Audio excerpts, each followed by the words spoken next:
Apa yang akan saya sampaikan kepada Anda sekarang mungkin akan selamanya mengubah cara pandang Anda terhadap kekristenan. 6 bulan yang lalu, hidup saya berubah drastis. Saya sedang berkendara pulang kerja di jalan raya ketika sebuah truk menerobos lampu merah. Dampaknya langsung terasa. Dokter mengatakan saya meninggal secara klinis selama 21 menit. Namun, apa yang terjadi saat itu mustahil dijelaskan secara logis. Saya mendapati diri saya berada di tempat yang tak terlukiskan, benar-benar terpisah dari realitas duniawi, dan di sanalah saya bertemu Yesus. Namun, ini bukanlah Yesus yang lembut dan tersenyum seperti yang sering kita lihat dalam gambar dan buku anak-anak. Matanya bagaikan api menusuk, dan ketika dia menatapku, aku tahu dia dapat melihat segala sesuatu di dalam diriku, setiap ketakutan, setiap kebohongan, setiap penampilan. Dia memanggil namaku dan berkata, "Aku perlu menunjukkan kepadamu sesuatu yang akan menghancurkan hatimu, tetapi gereja perlu memahaminya." Tiba-tiba, segala sesuatu di sekitarku berubah. Rasanya seperti menyaksikan pemandangan dari bumi, seperti film yang diproyeksikan di sekitar kita. Tapi ini bukan sembarang pemandangan, melainkan gambaran gereja-gereja, orang-orang yang mengaku mengikuti iman, beberapa ku kenal, yang lain belum pernah kulihat. Apa yang Yesus mulai singkapkan membuatku menangis dalam hati, seolah-olah luka yang dalam sedang tersingkap. "Perhatikan baik-baik," katanya. Adegan pertama menunjukkan seorang pria berpakaian rapi di altar, berkhotbah dengan fasih. Kata-katanya kaya akan ayat-ayat, suaranya penuh keyakinan, orang banyak mengaguminya. Tetapi kemudian Yesus menunjukkan hatiku, dan yang kulihat adalah kegelapan, kesombongan, ambisi, kesombongan. Aku melihat bagaimana ia menggunakan iman untuk memperkaya dirinya sendiri, bagaimana ia mengeksploitasi emosi orang-orang untuk mendapatkan lebih banyak persembahan. Ia dipuji oleh banyak orang, tetapi surga tidak mengenal namanya. Lalu gambaran itu berubah. Saya melihat wajah seorang perempuan yang saya kenal dari gereja, selalu tersenyum, selalu membagikan kata-kata religius di media sosial, selalu mengatakan betapa diberkatinya dia. Namun Yesus mengizinkan saya melihat apa yang terjadi di balik layar kehidupannya. Saya melihat kata-kata kejam yang dilontarkan bagai anak panah. Saya melihat kebencian yang tersembunyi di balik jubah kesalehan. Saya melihat hati yang mengaku mengasihi Tuhan, tetapi selalu mencari kepentingannya sendiri. Dan kemudian Yesus mengatakan sesuatu yang membuat saya merinding. Inilah epidemi yang tak seorang pun ingin lihat. Saat itu, saya menyadari bahwa banyak orang menjalani kekristenan yang dangkal, tetapi tidak pernah benar-benar berserah. Ini bukan tentang pergi ke gereja, bukan tentang berbicara dengan baik. Ini tentang menjalani apa yang dikhotbahkan. Dengan tulus, dengan kerendahan hati, dengan komitmen yang tulus, Yesus tidak mencari pertunjukan. Dia mencari hati yang hancur, dan mungkin hati Anda juga perlu dikonfrontasi. Pengalaman ini bukanlah hukuman, melainkan panggilan untuk bangun. Karena masih ada waktu, masih ada rahmat, namun kita harus berhenti mempermainkan hal-hal yang sakral. Iman bukanlah sandiwara, iman adalah hidup, dan hidup yang dijalani dengan jujur.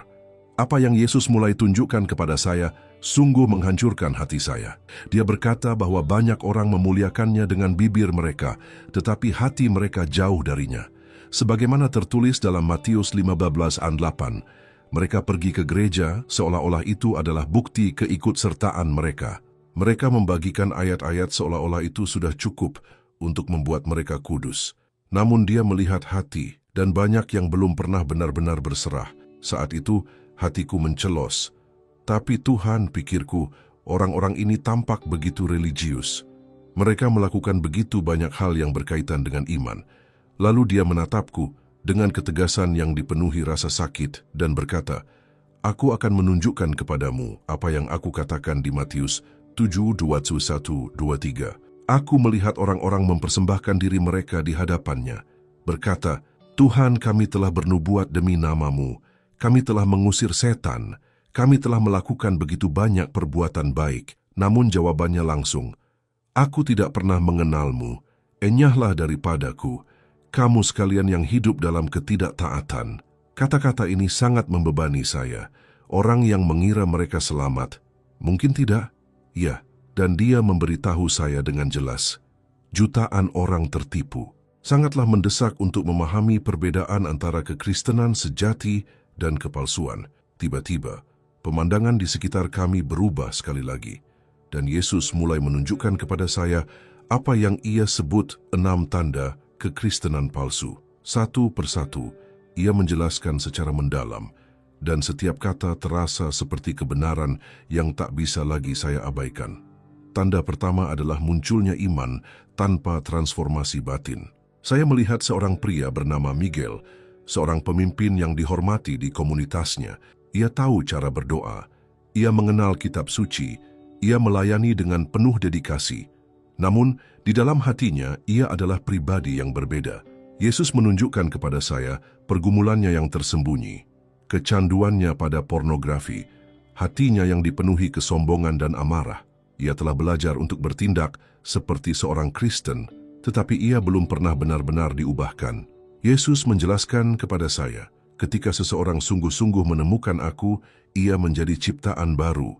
Dan ia mengutip kebenaran dari 2 Korintus 5:17, yang lama sudah berlalu, sesungguhnya yang baru sudah datang.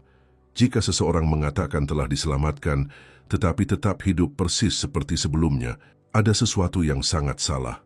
Iman yang sejati membawa perubahan yang nyata, dan kemudian saya mulai merenungkan hidup saya sendiri. Apakah saya telah berubah, atau apakah saya hanya belajar untuk berperilaku seperti orang Kristen? Tanda kedua bahkan lebih gamblang, mengatakan ia mengasihi tetapi tidak taat. Adegan itu kini menampilkan seorang perempuan bernama Olivia. Ia berpartisipasi dalam segala hal di gereja, kebaktian, perjalanan misi, pendalaman Alkitab. Namun dalam kehidupan pribadinya, ia hidup tenggelam dalam pilihan-pilihan yang mengingkari semua itu. Hubungan yang salah, kompromi yang mengkhianati nilai-nilainya sendiri, kehidupan yang penuh alasan dan ketidaktaatan. Yesus mengingatkan saya akan apa yang dia sendiri katakan di Yohanes 14:15. Jikalau kamu mengasihi aku, kamu akan menuruti segala perintahku. Kasih jelasnya bukan sekadar kata-kata. Kasih sejati adalah ketaatan. Lalu dia bertanya kepada saya sebuah pertanyaan sederhana. Jika seseorang mengatakan mereka mengasihi pasangannya, tetapi berbohong, berselingkuh, atau mengabaikannya, akankah Anda percaya pada kasih seperti itu? Tidak.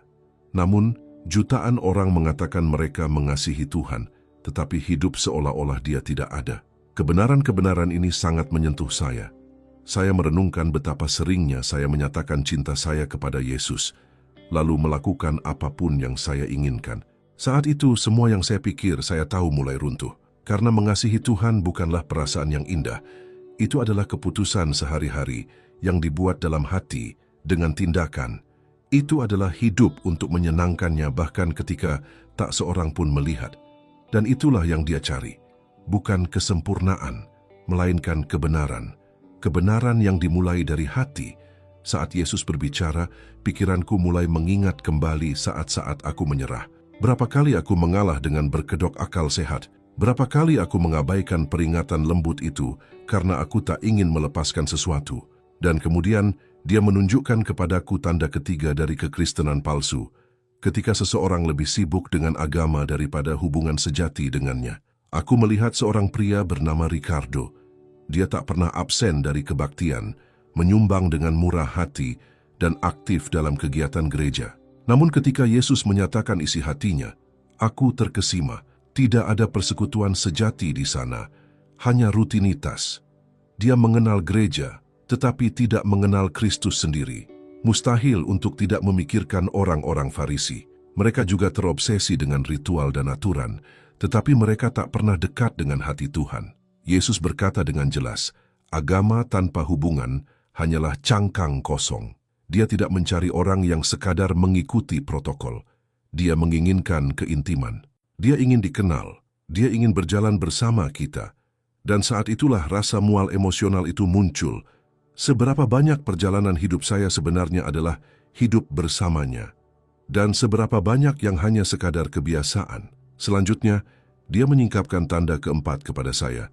Menjadi orang Kristen hanya ketika waktunya tepat. Saya melihat seorang pemuda bernama David yang tumbuh besar di gereja, aktif, terlibat, dan penuh harapan. Namun ketika ia masuk universitas, ia mulai menjauh. Para profesornya mencemooh imannya, teman-temannya mendorongnya ke dalam pesta-pesta dan pilihan-pilihan yang merusak, dan sedikit demi sedikit ia menyerah. Ia meninggalkan imannya, dan itu bukan karena kurangnya pengetahuan, melainkan karena ia tidak memiliki akar. Yesus mengingatkan saya pada perumpamaan tentang penabur. Ada orang yang menerima firman dengan sukacita, tetapi tidak berakar. Ketika kesulitan datang, mereka menyerah. Iman sejati, katanya, tidak runtuh di bawah tekanan. Iman itu bertahan, iman yang sejati, dan itu sangat menyentuhku. Apakah aku hanya mengikuti Yesus ketika semuanya mudah, ketika semuanya berjalan lancar, atau apakah aku bersedia melanjutkan bahkan ketika itu mengorbankan sesuatu? Bahkan jika itu berarti berenang melawan arus. Pertanyaan ini bergema dalam diriku seperti konfrontasi yang mendesak. Tanda kelima terasa seperti cermin bagi saya. Yesus menunjukkan kepada saya bahwa banyak orang lebih peduli pada pendapat orang lain daripada apa yang dipikirkan Tuhan. Saya melihat seorang perempuan bernama Ribka yang tampak begitu bersemangat ketika berada di antara orang-orang Kristen. Namun, di tempat kerja dan dalam pergaulan ia menyembunyikan imannya sepenuhnya. Ia menghindari percakapan rohani, menertawakan lelucon yang tidak pantas, diam ketika menghadapi kesalahan, semua itu karena takut dianggap aneh. Dan Yesus mengingatkan saya akan salah satu firman-Nya yang paling kuat. Barang siapa menyangkal aku di depan manusia, aku juga akan menyangkalnya di depan Bapa. Ia menegaskan, jika seseorang lebih mementingkan penilaian manusia daripada pandangannya, orang itu belum benar-benar miliknya. Aku teringat diriku sendiri, saat-saat aku diam karena malu, saat-saat aku gagal membela kebenaran demi menghindari penolakan. Berapa kali rasa takut dihakimi lebih keras daripada keberanian untuk setia. Dan di sana, menghadapi semua ini, aku menyadari bahwa bahaya terbesar bukanlah dosa yang nyata, melainkan iman yang suam-suam kuku, iman yang nyaman, iman yang hidup untuk menyenangkan orang lain tetapi tak pernah untuk menyenangkan Tuhan. Dan mustahil untuk tidak bertanya pada diri sendiri, siapa sebenarnya yang telah kulayani? Pada saat itulah Yesus menyingkapkan kepada saya tanda keenam dan terakhir dari iman yang salah. Terus hidup dalam dosa tanpa pertobatan sejati. Saya melihat seorang pria bernama Jonas. Ia tumbuh besar di gereja, memimpin ibadah, dan berpartisipasi dalam kelompok pendalaman Alkitab. Namun di balik penampilannya, ia menyembunyikan kecanduan yang telah lama mengakar. Ia diperbudak oleh sesuatu yang tak seorang pun lihat, dan yang paling mengkhawatirkan, ia bahkan tidak melawannya. Ia hanya menerimanya, merasionalisasikannya, dan berpura-pura semuanya baik-baik saja. Tak ada usaha, tak ada rasa sakit, tak ada keinginan tulus untuk berubah. Kemudian Yesus menjelaskan sesuatu yang terpatri kuat di benak saya. Iman sejati tidak mengabaikan dosa. Iman sejati tidak dapat hidup damai dengannya. Tak seorang pun kebal terhadap kejatuhan, tetapi hati yang menjadi milik Allah tidak akan tetap jatuh. Ia merasa, ia terkekang, ia kembali. Seorang Kristen sejati dapat berbuat salah, tetapi ia tidak berpuas diri. Ia merasakan ketidaknyamanan Roh Kudus. Ia dipanggil untuk bertobat, dan pertobatan bukan sekadar merasa menyesal. Pertobatan berarti meninggalkan. Pertobatan berarti melepaskan diri. Pertobatan berarti berpaling dari apapun yang merusak persekutuan dengan Allah, meskipun itu harus dibayar mahal. Lalu saya melihat sebuah contoh yang sangat menyentuh saya. Yesus mengingatkan saya pada orang-orang yang setelah memutuskan untuk sungguh-sungguh mengikutinya, membakar buku-buku sihir mereka di depan umum. Inilah pertobatan. Tanpa rasa malu, tanpa takut kehilangan reputasi, tanpa bersembunyi. Inilah keberanian untuk meninggalkan apa yang menghancurkan jiwa. Dan kemudian dia mengatakan sesuatu yang semakin mengkonfrontasi saya. Banyak orang yang menyamakan kasih karunia dengan izin, padahal kasih karunia tidak menoleransi dosa. Kasih karunia memberi kekuatan untuk meninggalkan dosa. Saya benar-benar terkejut. Setiap kebenaran itu seakan bergema di dalam diri saya. Pada suatu titik dalam hidup saya telah mewujudkan semua tanda ini. Dan kemudian dengan berat hati, saya mengaku, mungkin saya sendiri termasuk orang yang telah menipu diri sendiri. Saya telah menghadiri gereja sepanjang hidup saya, melakukan banyak hal yang benar, tetapi ketika melihat ke dalam diri saya tidak bisa lagi mengatakan dengan pasti Apakah saya telah benar-benar berserah sepenuhnya? Yesus menatapku dengan kelembutan tanpa menghakimi. Dia berkata, "Itulah sebabnya aku menunjukkan semua ini kepadamu. Aku tidak ingin kamu hidup tertipu. Aku tidak ingin siapapun hidup tertipu." Jalan itu sempit dan hanya sedikit yang menemukannya. Tetapi sekarang saat ini juga kamu memiliki kesempatan untuk menemukan jalanmu. Hati saya bergetar. Lalu, bagaimana saya bisa tahu apakah saya sungguh-sungguh diselamatkan? Bagaimana saya bisa tahu apakah iman saya sejati? Lalu dia tersenyum.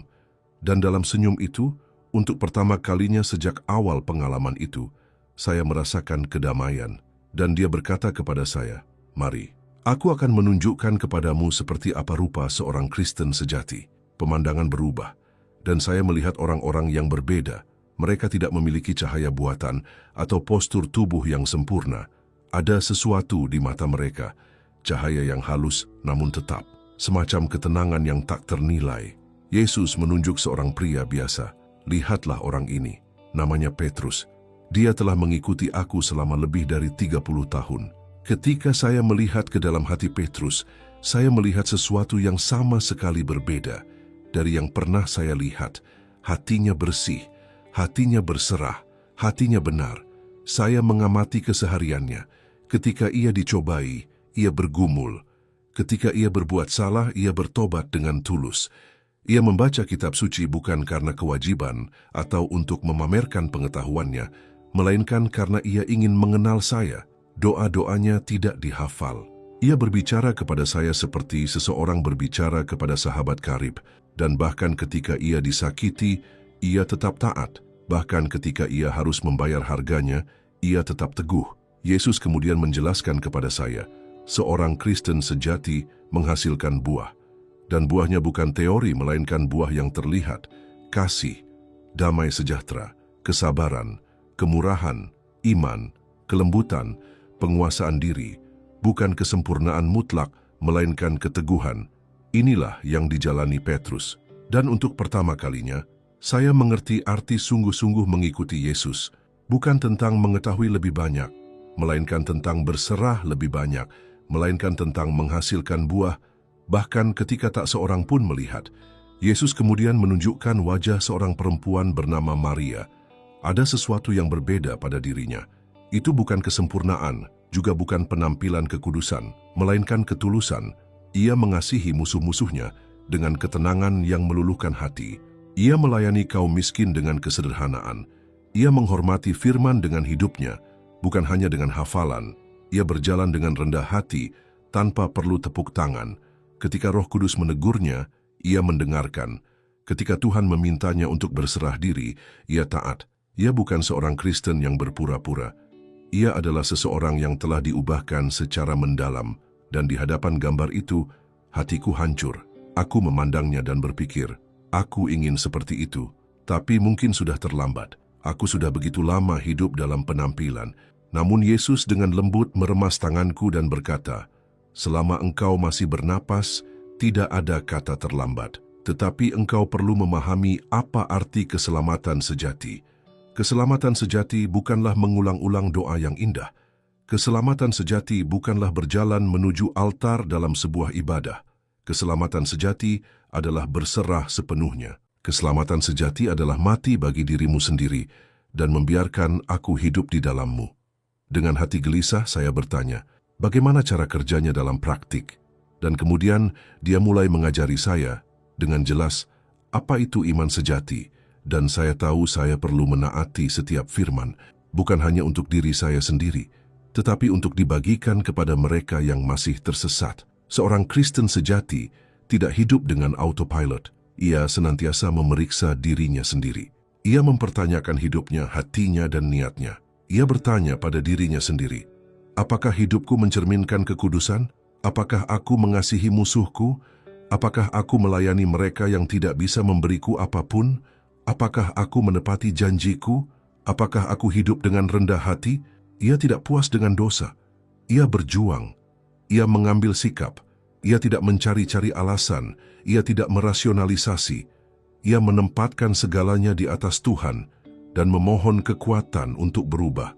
Dia bertindak. Dia menghapus kontak.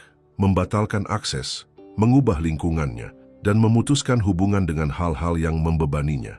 Dia mengerti bahwa mengikuti Kristus itu sulit. Itu bukan jalan-jalan di taman, itu salib. Yesus mengingatkan saya akan sabdanya sendiri. Barang siapa mau mengikut aku, ia harus menyangkal dirinya, memikul salibnya setiap hari, dan mengikut aku. Ini bukan anjuran, ini perintah. Dan ya, memang sulit, tapi itu nyata. Dan itu sepadan. Lalu Yesus menceritakan kisah-kisah kepadaku. Kisah-kisah yang kebanyakan orang lupakan. Kisah-kisah iman yang bertahan hingga akhir yang pahit. Seorang pria tua bernama Polikarpus yang dipenjara pada usia 86 tahun, diancam akan dibunuh jika ia menyangkal imannya. Mereka menatap matanya dan berkata, "Sangkallah Allahmu." Dan ia menjawab, "Aku telah melayaninya selama 86 tahun, dan dia tidak pernah menyakitiku. Bagaimana mungkin aku menyangkal Rajaku yang telah menyelamatkanku?" Inilah iman sejati, inilah kasih yang setia. Contoh lain adalah seorang prajurit muda bernama Ivan yang hidup di masa-masa sulit Uni Soviet. Ia menolak menyangkal Yesus, bahkan ketika menghadapi siksaan. Ia dikurung dalam suhu yang sangat dingin hingga meninggal dunia di usia 20 tahun. Surat-suratnya yang ditulis dengan tangan terluka mengungkapkan iman yang mendalam. Dalam salah satu suratnya ia menulis, "Menjadi seorang Kristen tidaklah sulit. Sulit untuk mencoba hidup tanpa menjadi seorang Kristen." Frasa ini terukir dalam jiwa saya. Ia mengikuti Kristus bukan karena alasan praktis. Ia mengikuti Kristus karena keyakinan. Lalu Yesus membuat perbandingan yang tajam namun perlu. Ia berbicara tentang orang Kristen zaman sekarang. Orang-orang yang kesal jika khotbahnya terlalu panjang. Yang mengeluh jika musiknya tidak menarik. Yang memilih gereja seperti restoran. Yang menyerah begitu saja karena ketidaknyamanan sekecil apapun. Sementara itu, nenek moyang kita menumpahkan darah demi iman ini. Mereka dirajam, dipenggal, dibakar hidup-hidup, dan kita seringkali bahkan tak tahan dibantah. Saat itu semuanya menjadi jelas, mengikuti Yesus memang tidak mudah. Tapi itu nyata, dan kenyataan inilah yang mengubah. Bukan seberapa banyak Anda hadir, melainkan seberapa banyak Anda memberi. Saya meringis ketika menyadari betapa seringnya saya mengeluh, karena doa saya tak terjawab dalam 24 jam. Saya merasa malu. Iman saya, dibandingkan dengan kisah-kisah keberanian dan penyerahan diri itu, terasa begitu rapuh, begitu dangkal. Lalu sebuah pertanyaan yang tak terelakkan muncul di benak saya. Sudahkah saya benar-benar berserah? Bagaimana saya bisa tahu apakah hidup saya benar-benar miliknya? Saat itulah Yesus menunjukkan kepada saya bahwa jawabannya tidak terletak pada hafalan kata-kata atau ritual yang diulang-ulang, melainkan pada pertanyaan-pertanyaan tulus yang perlu kita ajukan kepada diri sendiri. Apakah dosa masih membuatku sedih, atau aku mencari-cari alasan untuk itu? Ketika aku menyimpang dari jalan, apakah aku masih mendengar suara roh memanggilku kembali, atau apakah aku sudah begitu terbiasa dengan kesalahan sehingga aku tidak lagi menyadarinya? Kapan terakhir kali imanku mengorbankan sesuatu? Apakah aku bersedia taat bahkan ketika itu menyakitkan, bahkan ketika itu bertentangan dengan keinginanku? Ia kemudian menunjukkan kepada saya apa arti penyerahan diri yang sejati. Saya melihat seorang perempuan bernama Esther. Ia seorang Kristen yang tinggal di Korea selama pendudukan Jepang. Ia dipenjara karena menolak menyembah berhala yang dipaksakan kepadanya. Mengetahui apa yang menantinya, ia menghafal lebih dari 100 pasal Alkitab, karena ia mengerti bahwa di balik jeruji satu-satunya hal yang tak dapat diambil darinya adalah firman Tuhan. Itu bukanlah religiusitas, itu adalah iman yang diuji oleh api.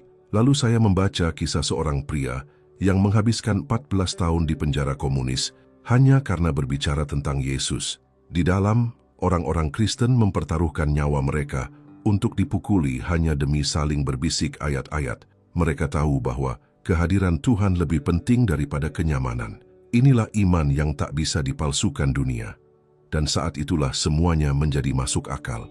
Menjadi seorang Kristen bukan tentang hidup dalam kenyamanan, melainkan tentang hidup berserah. Bahkan ketika sulit, bahkan ketika menyakitkan, bahkan jika itu berujung pada kematian. Namun kemudian sebuah pertanyaan tulus muncul di benak saya. Bagaimana dengan kita yang tidak menghadapi penjara atau penganiayaan ekstrem? Bagaimana kita dapat menghayati iman sejati dalam kehidupan sehari-hari? Yesus tersenyum dan berkata, "Disitulah semuanya bermula, Kristina. Dalam kehidupan sehari-hari, dalam praktik nyata." Dan kemudian dia langsung ke intinya. Berhentilah memberi nama yang indah untuk dosa. Akui saja, tinggalkan saja. Mereka yang menyembunyikan dosanya tidak akan makmur, tetapi mereka yang mengakui dan meninggalkannya akan menemukan belas kasihan. Bacalah firman setiap hari, bukan untuk mencari frasa yang indah, tetapi untuk benar-benar mengenalku. Biarkan firman mengubahmu dari dalam.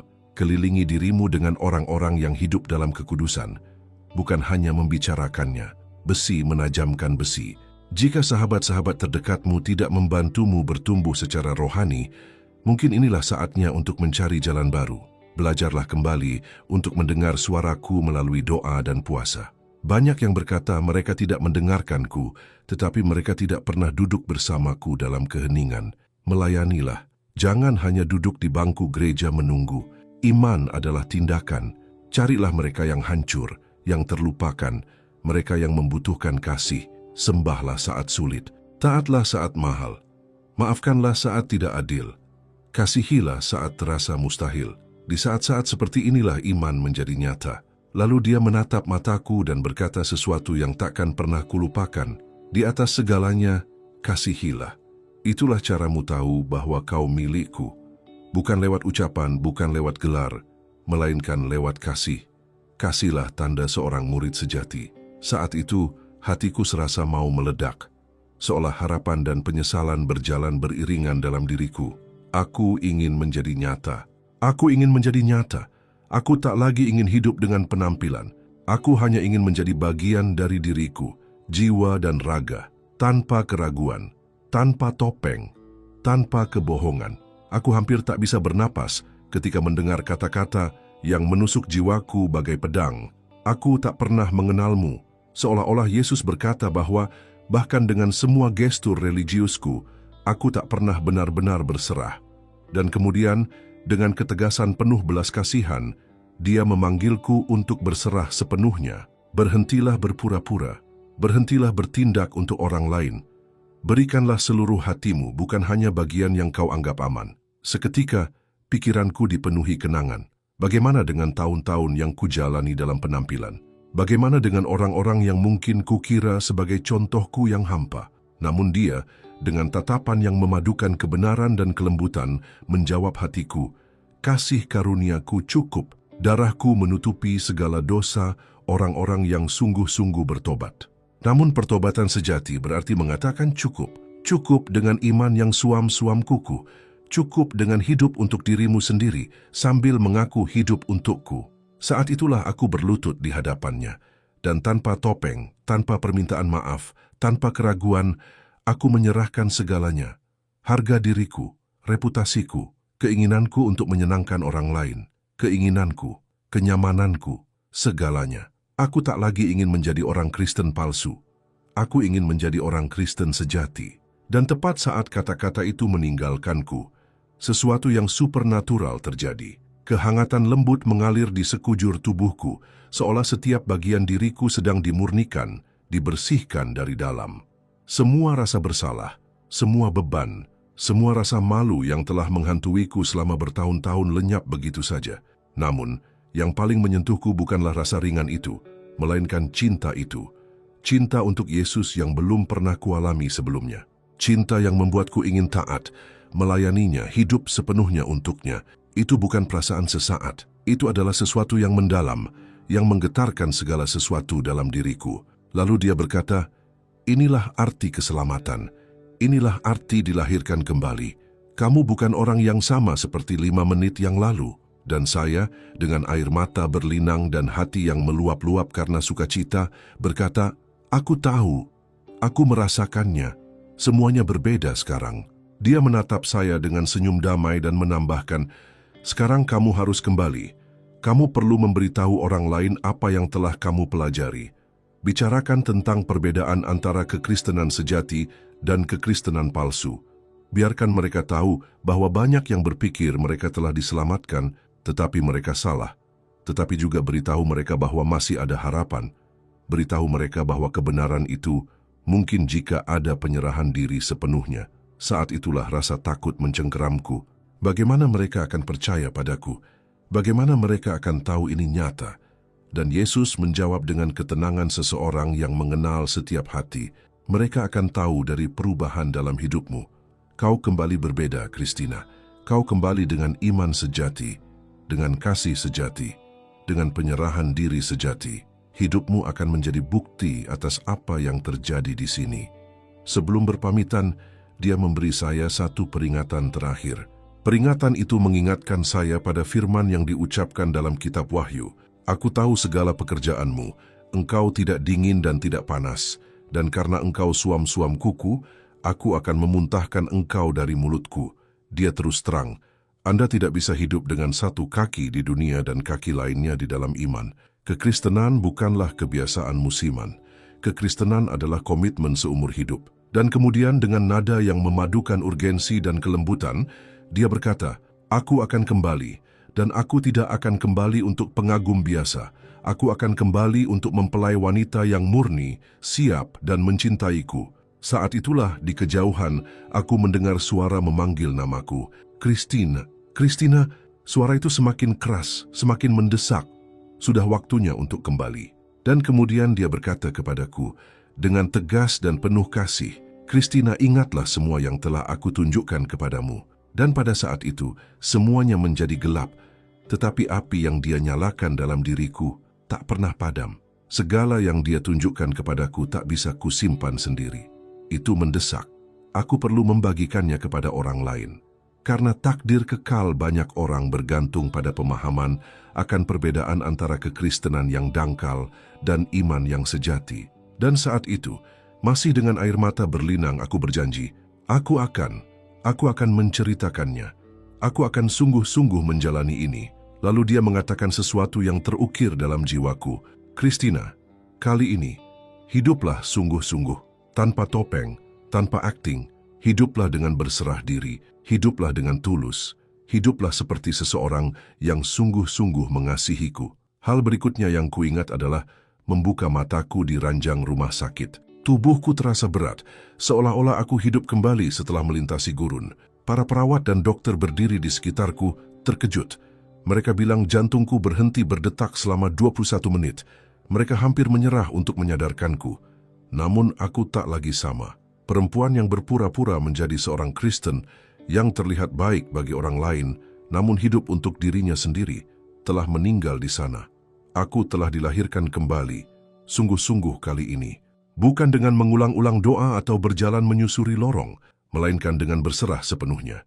Begitu meninggalkan rumah sakit, saya mulai mengevaluasi kembali seluruh hidup saya berdasarkan apa yang telah Yesus tunjukkan kepada saya. Saya menyingkirkan segala sesuatu yang memisahkan saya darinya. Saya menghapus media sosial yang menyulut kesombongan saya. Saya memutuskan hubungan yang menyeret saya kembali ke dalam dosa. Dan saya mulai mencari Yesus dengan cara yang belum pernah saya lakukan sebelumnya. Berjam-jam sehari dalam doa, membenamkan diri dalam firman. Bukan karena kewajiban, tetapi karena saya ingin semakin mengenalnya. Saya mulai melayani di tempat penampungan tunawisma. Saya mulai memberi dengan murah hati untuk misi. Saya membagikan Injil kepada setiap orang yang saya temui, tanpa peduli jika mereka menganggap saya melebih-lebihkan. Saya tidak lagi peduli dengan pendapat orang lain. Satu-satunya pendapat yang penting bagi saya sekarang adalah pendapatnya. Dan tahukah Anda apa yang terjadi? Orang-orang langsung menyadari perubahan itu. Rekan kerja bertanya apa yang terjadi pada saya. Keluarga saya bilang penampilan saya berbeda. Bahkan orang asing pun berkomentar tentang kedamaian dan sukacita yang terpancar dari mata saya. Saat itulah saya yakin semua yang Yesus katakan kepada saya adalah benar. Bukti transformasi itu nyata, tetapi lebih dari itu. Transformasi itu nyata. Dan itulah mengapa saya di sini. Karena hal terpenting yang bisa saya lakukan saat ini adalah membagikan pesan ini. Yesus menunjukkan kepada saya bahwa ada jutaan orang yang mengira mereka telah diselamatkan, tetapi mereka hidup dalam tipu daya. Mereka adalah orang Kristen palsu yang suatu hari nanti akan berdiri di hadapan Yesus dan mendengar kata-kata yang masih mengguncang saya hingga hari ini. Aku tidak pernah mengenalmu. Jika Anda membaca ini, dan mengenali salah satu dari 6 tanda iman yang salah ini, mohon jangan abaikan peringatan ini. Jujurlah dengan hati Anda sendiri. Sudahkah Anda sungguh-sungguh berserah diri kepada Yesus? Atau apakah Anda hanya memakai label Kristen tanpa sungguh-sungguh mengikuti Kristus? Apakah iman Anda hanya lahiriah ataukah telah terjadi transformasi batiniah? Apakah Anda mengaku mengasihi Yesus tetapi menolak untuk taat? Apakah Anda lebih berfokus pada agama daripada hubungan Anda dengannya?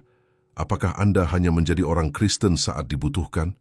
Apakah Anda lebih peduli dengan apa yang orang lain pikirkan daripada apa yang Tuhan harapkan dari Anda? Apakah Anda terus-menerus berbuat dosa tanpa pertobatan sejati? Jika salah satu pertanyaan ini menghantui Anda, hari ini bisa menjadi titik baliknya. Hari ini bisa menjadi momen di mana Anda memutuskan untuk berhenti menjadi orang Kristen palsu dan menjadi pengikut Yesus yang sejati. Saya telah mati, saya berdiri di hadapannya, dan Dia mengirim saya kembali untuk memperingatkan Anda. Iman palsu tidaklah cukup, tetapi penyerahan diri yang sejati mengubah segalanya.